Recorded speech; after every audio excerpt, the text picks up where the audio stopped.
శ్రీ గురుభ్యో నమ. ఈ కాలంలో మన హిందువుల్లో చాలామంది కూడా ఆచారాన్ని పాటించడం అనేది తక్కువ చేసుకుంటూ వస్తూ ఉన్నారు. ఆచారం ఏమవుతుందండి, అట్లనే పాటించాలనా, అది తాతల కాలంలో చెప్పారు కదా, ఇప్పుడు మేము ఈ కాలానికి తగినట్లు మేము ఉంటున్నాము అనుకొని. అంటే ఎప్పుడూ కూడా ఆచారము అనేది ఏంటి అంటే ప్రోటోకాల్, దాన్ని మార్చేదానికి సాధ్యం అనేది లేదు. అందువల్ల ప్రతి ఒక్కరూ కూడా పురుషుల్లో కావచ్చు, స్త్రీలలో కావచ్చు, చాలామంది పురుషుల్లో యజ్ఞోపవీతం అంటే ఉపవీతం, జంజము అనుకొని అంటాం. ఇది వేసుకున్నటువంటి వాళ్ళు చాలామంది ఇండ్లలో ఆచారం ఉంటుంది.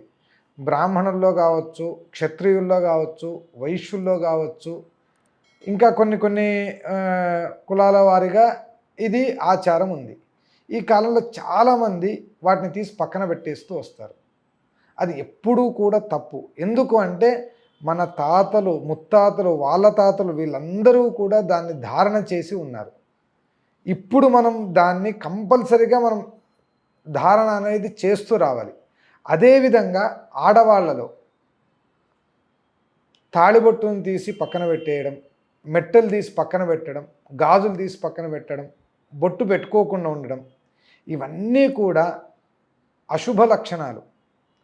ఇవన్నీ మీరు ఎప్పుడైతే మార్చుకొని ఎప్పుడూ కూడా నిరంతరం నుదుటిన తిలకం ఉండాలి, చేతులకు గాజులు ఉండాలి, వివాహమైనటువంటి ప్రతి ఒక్క స్త్రీకి తాళిబొట్టు ఉండాలి, మెట్టెలు ఉండాలి.